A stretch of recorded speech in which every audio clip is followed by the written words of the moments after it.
Hi guys, welcome back to my channel. If you're new here, my name is Kate. I'm a wife and a mom of 3 kids. Olivia, who is 7, she's in 2nd grade. Eden, who is 4.5, she's in preschool, and Asher, who is 2, almost 2.5.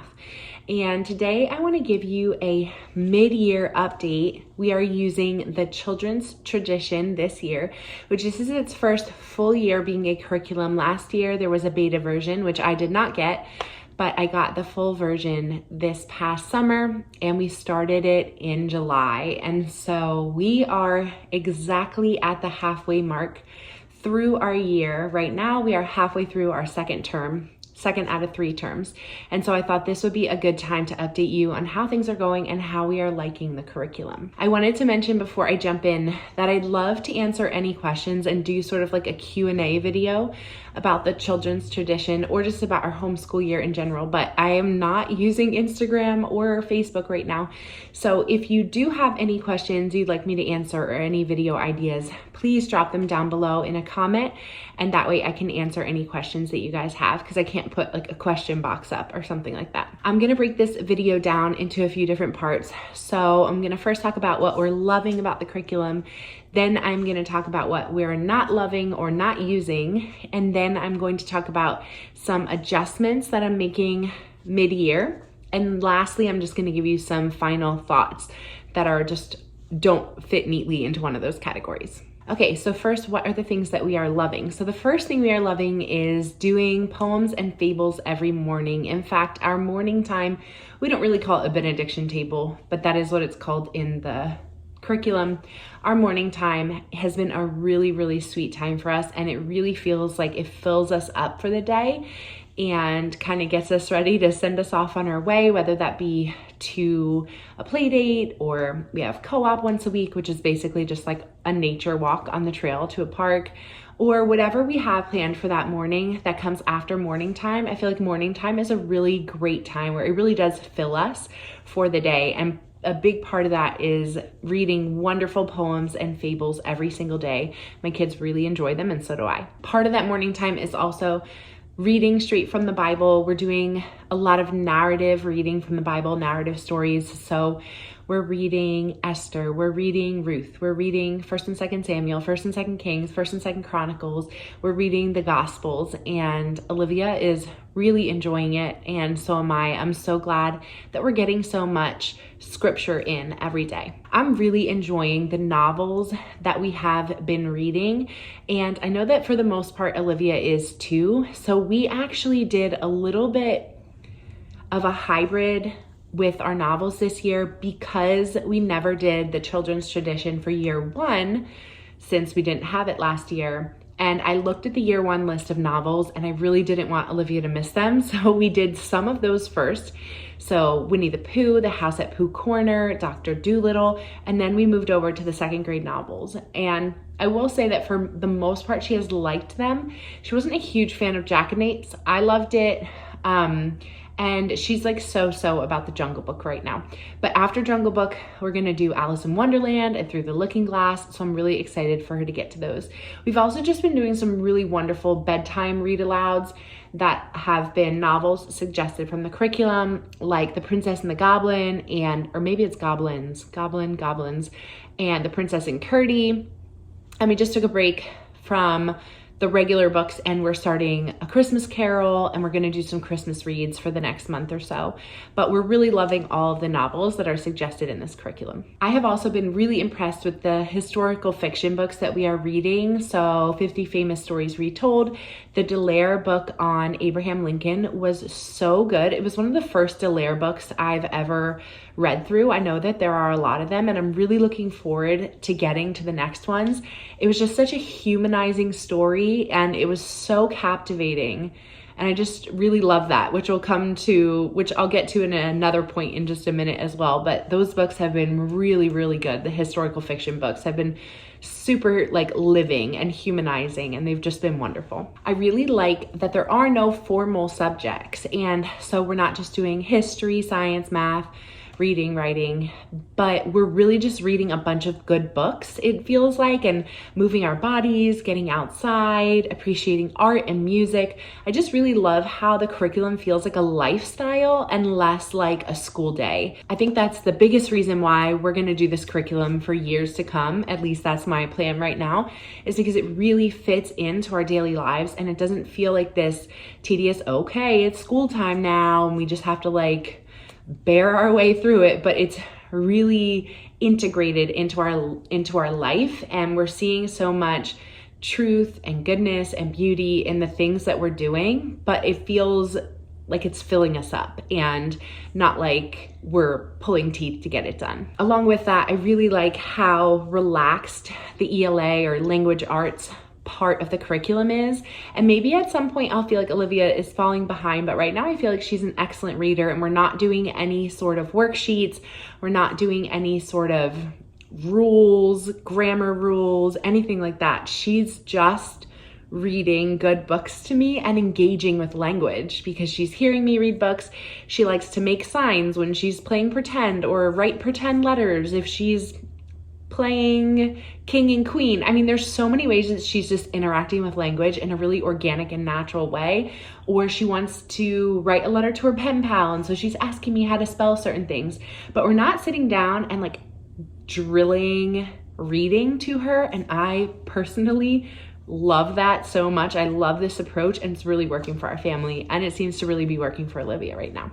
I think I might have already said this, but I love the outdoor and the gymnastic emphasis here. I love how much being outside is really encouraged and a part of the curriculum. I love how moving our bodies and challenging our bodies is a part of the curriculum, and that those things educate us just as well sometimes as a good book or a math worksheet or whatever.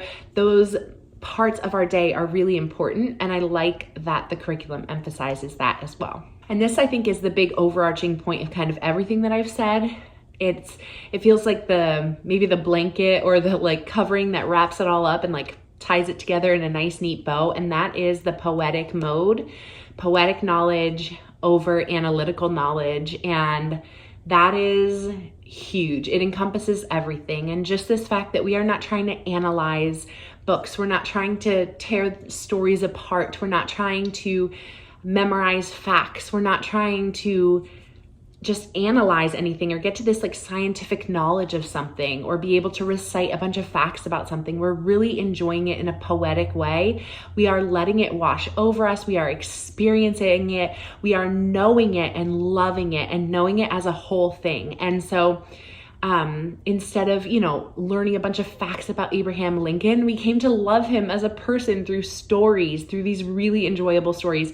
And we didn't have to do a worksheet about him, and we didn't have to recite a bunch of things about him. We just learned to know and love him through this book. And that's just one tiny example, but I feel like the entire curriculum just embraces this idea of a poetic knowing of things instead of an analytical knowing of things. And it just makes my heart so happy, and it really fills all of us, and it turns school into this beautiful thing. And so really that is just like the cherry on top, the bow, the covering. I don't know how to explain it, but it is just the best part of the curriculum in my opinion. On a sort of practical note, I really like how I have built in breaks and how I structured our school year. If you haven't watched my previous video, basically I've done 5 weeks on, 1 week off, 5 weeks on, 1 week of exams, and then a 3-week break. And we do that 3 times until we finish the year. Next year, however, I might do something a little bit different, but I will talk about that towards the end of the video. I also have really liked, on a practical note, for those who are interested, my daughter does go to a hybrid school, a hybrid Charlotte Mason school, 2 days a week, and that has been really helpful because it's taken some of the subjects off of my plate. She does a really extensive and beautiful nature study both days that she's there. She does artist study, she does composer study, she does folk songs, hymns. So she's singing there, she's memorizing a lot of things. They actually perform the folk songs and the hymns and the memory verses, and they memorize poems. And so even though I'm losing time with her on those 2 days, she's also doing some things there that I don't have to replicate at home, which has been really working for our family. So I'm glad that the two things don't seem to be at odds at all this year.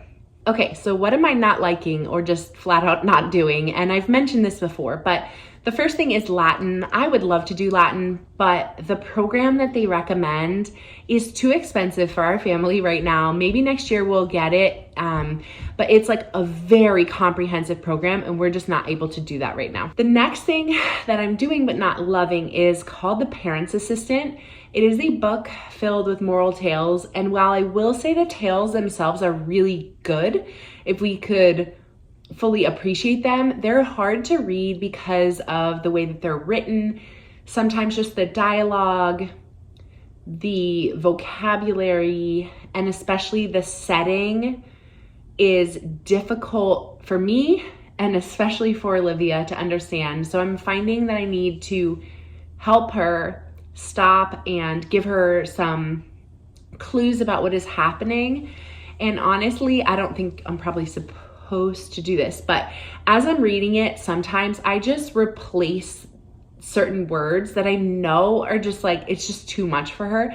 And I don't do it to every like hard word, but I will sometimes rephrase or just say things a little bit differently so that she can get the flow of the story. And I don't need to keep stopping because I want the story to just flow and for her to hear it without it being choppy because she's like, what are they talking about? What's happening? And so sometimes I find that I'm having to like rephrase things a little bit just for the ease of listening and for her understanding. They were written a long time ago and they just reference a lot of things that she has no context for. And I know that sometimes other books do that as well. These in particular, for some reason, just seem a bit difficult. And I have heard other moms say the same thing about The Parent's Assistant. So it's okay.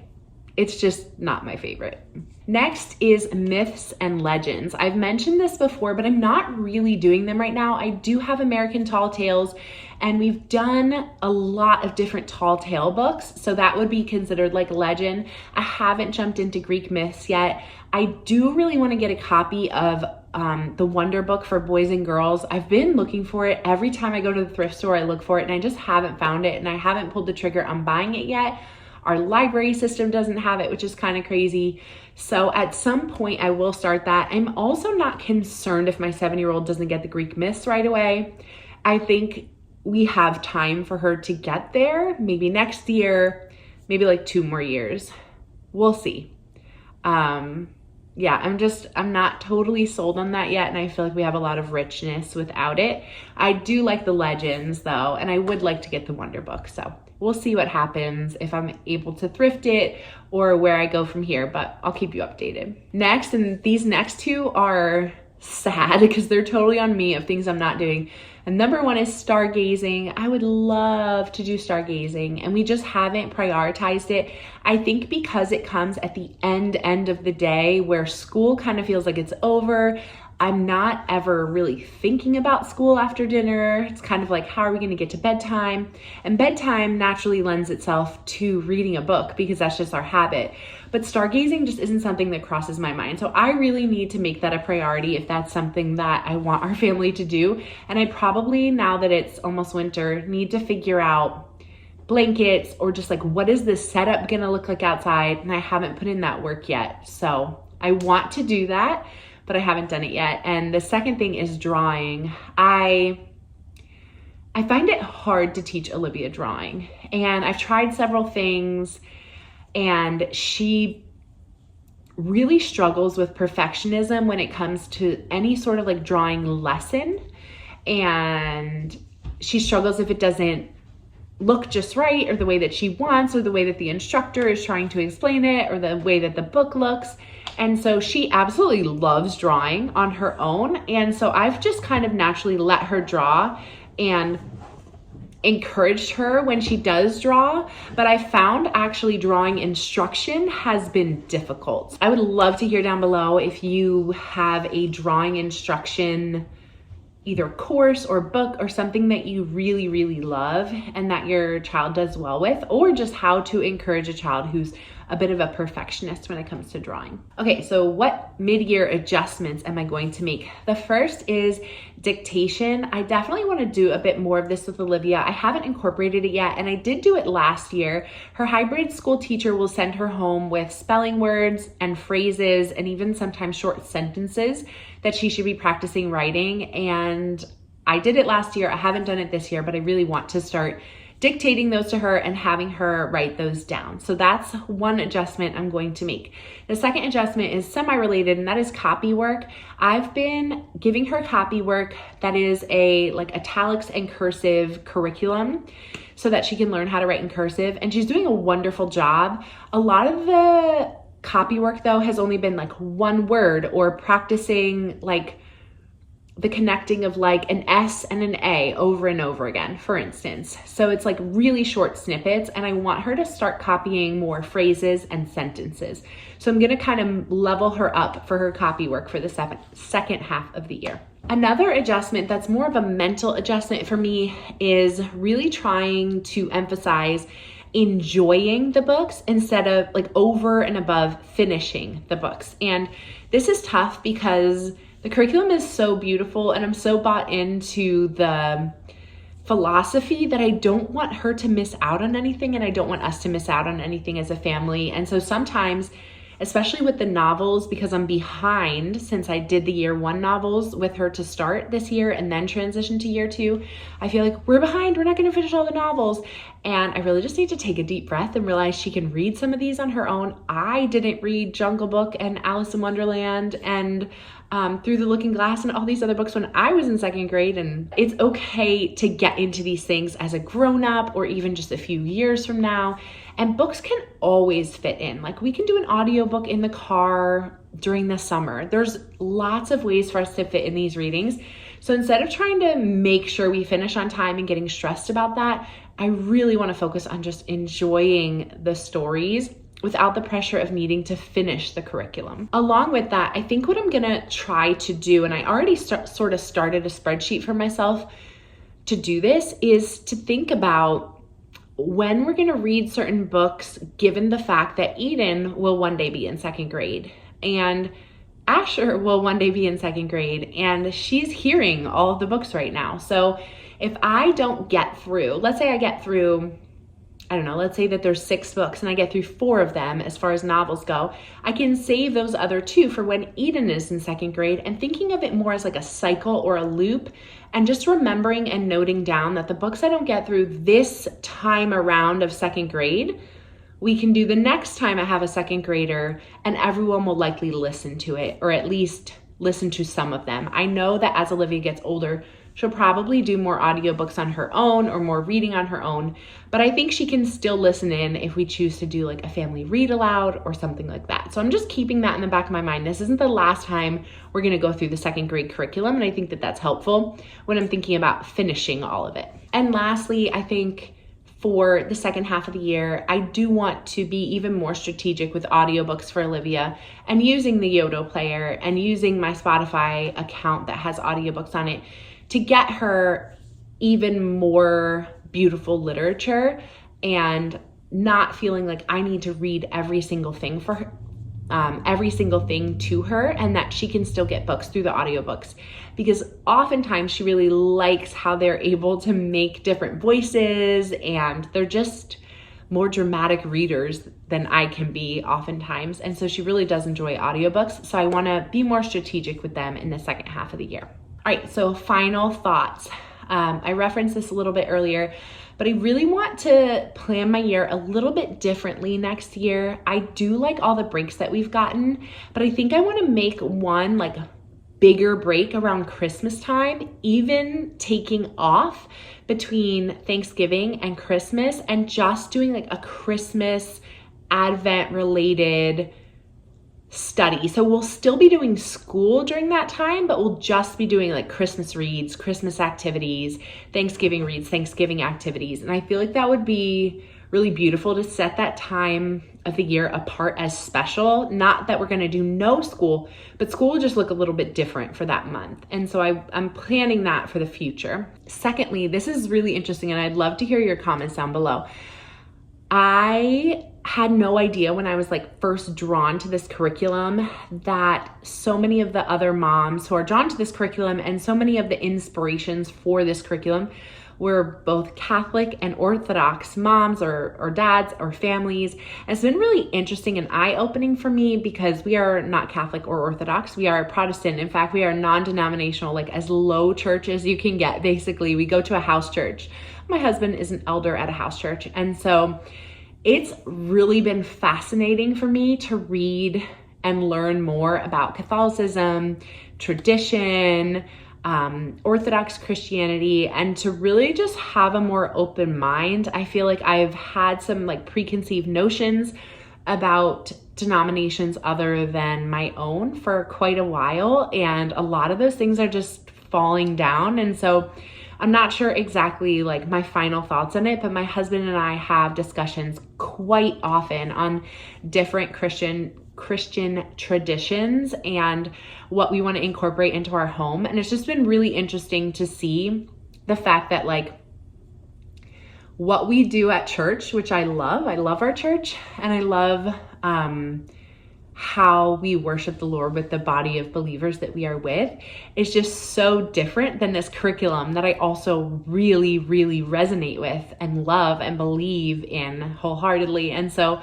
seeing those two things and like balancing them is just really interesting because I don't see a lot of people who go to a church like we do also loving the curriculum that I love. So it's just very interesting, and it's been an interesting journey, and I'm learning a lot and praying a lot and figuring out just sort of what works best for our family. So if you'd like me to make a video on that eventually, let me know down below. Or if you're sort of on that same journey of just like figuring out where you fit in all of this, I'd love to hear from you. So leave me a comment down below. And last but not least, I'd like to just remind you, if you have any future video ideas, leave them down below. I'm not going to promise like a video every week or anything like that, but as I'm able to, I'd love to make more videos for you guys. I hope that you have a wonderful Advent and Christmas in case I don't make a video before then, and I will see you guys soon. Bye guys.